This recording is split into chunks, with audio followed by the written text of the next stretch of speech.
Good morning everyone, we've got something slightly different as a treat for you today. What I have here is a Solar Eclipse Celestial from the digital sculptor Mini Monster Mayhem, who I follow on Patreon and Instagram. I'll put a little link in the description.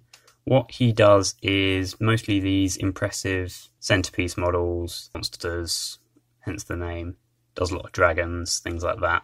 And there's always a theme month by month, so there might be like forest, ice, fire. This one is good creatures that have been corrupted, so hence it's a Solar Eclipse Celestial. I printed this in translucent resin. After putting it in the curing chamber overnight, it sort of turned a bit yellow, which is a learning experience for me, but it's fine because in this case I was going to paint it fiery anyway.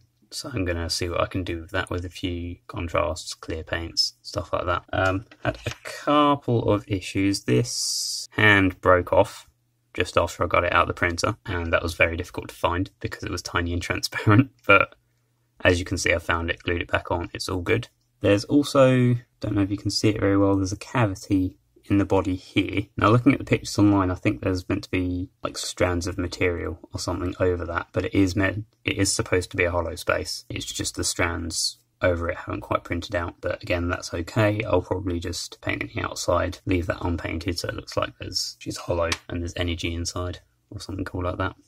So here's where we're at right now. I saved a couple of bits of the support and cured them separately just to try out different paints and whatnot, see what I wanted to do. So there's some red and yellow contrast on this, some red and yellow washes on this. I also tried a little bit of Tesseract glow on this one just to see. And yeah, that looks nice. I might use that for something else later, but not for this one. This is a bit of support that just got cured in the sun rather than the UV lamp. And it's yellowed slightly, but less. So might be an idea if I do something with clear resin later on. So what we have here is, this is just one coat of Ironton yellow. I never noticed the first N in Ironton years ago. I thought it was just Ironton for like a decade. So that's just one coat of that straight over the resin, and that looks pretty good. It's a little bit difficult to get it properly in the light box.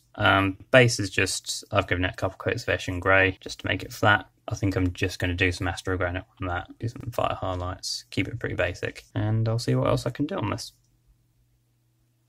Just doing a couple of thin coats of Basilicanum Grey now, just on the main body, trying to avoid as much of the fire that's looping around her as possible. Mostly using contrast so we can, even with the grey, we're keeping a bit of that translucency on the body.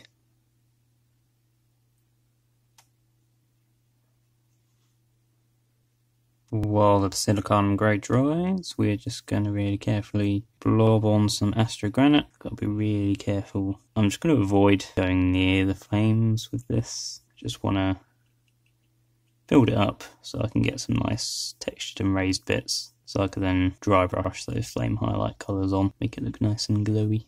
There we go. Just going to be really generous with this, so I can get some nice texture and some raised areas. So I've got some good surfaces to dry brush those flamey highlight colours on, make it look all nice and glowy. And be careful to avoid the actual fire. Oh geez, there's a lot of space. There's a lot of space back here I need to cover. Thankfully, I got a lot of astrogranite from Conquest, the Conquest magazine. They just keep giving you pots of that stuff, assuming that you're going to base every single model you get with it. And I've barely based anything with it.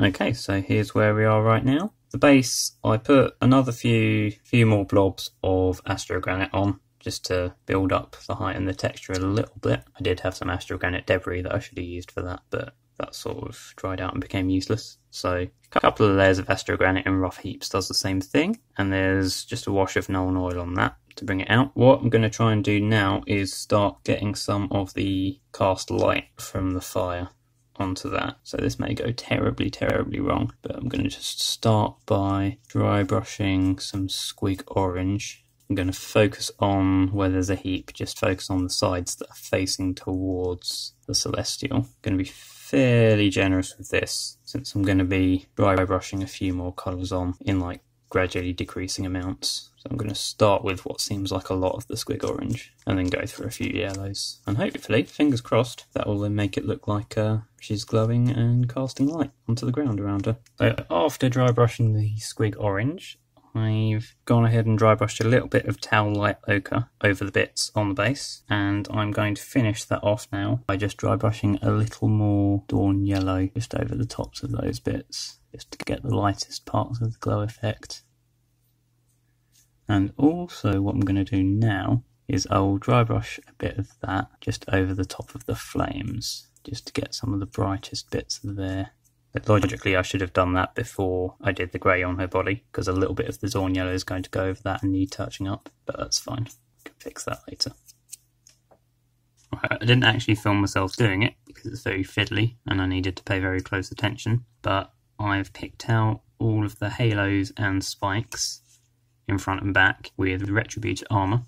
I also used the same 3 colours that I did for the lighting effect on the base. So that was Squig Orange, Towel Light Ochre and Dawn Yellow.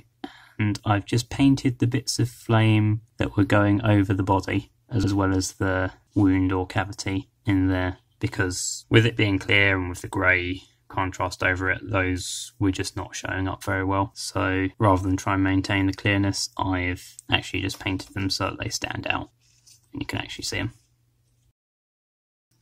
Next up is Reichland Flesh Shade, and that just wants to go over all of the gold bits. You want to be careful not to get it onto the flames as you're doing it, so use a smaller brush and just go carefully.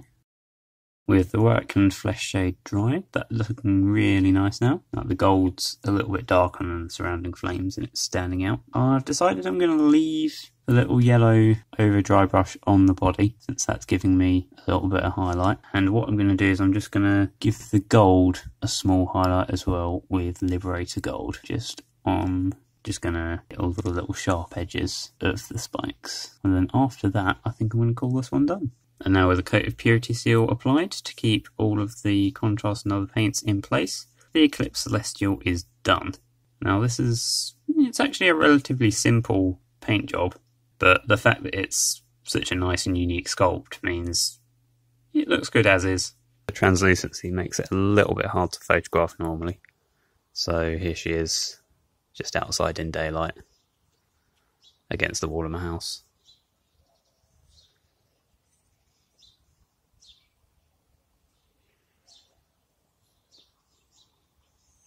I'd definitely recommend looking at Mini Monster Mayhem stuff if, you're after creatures for D&D games or just unique display pieces to put on your shelf. In terms of actual gaming, I have no idea what I'd use this as. That wasn't even a thought when I decided, I want to print this off and paint it. And sometimes that's good, It's nice to paint models specifically for gaming. And it's also nice to just get one and say, you know what, I'm just going to paint it just to look good, not going to worry about anything else. And at the end of the day, that's what this thing is. As always, leave a comment, let me know what you thought. There will be more army painting style stuff coming in the future, and there will be more models that I think are unique and interesting. I'm going to try and mix it up, keep that variety going. Alright, with that, I'll see you in the next one. Take care.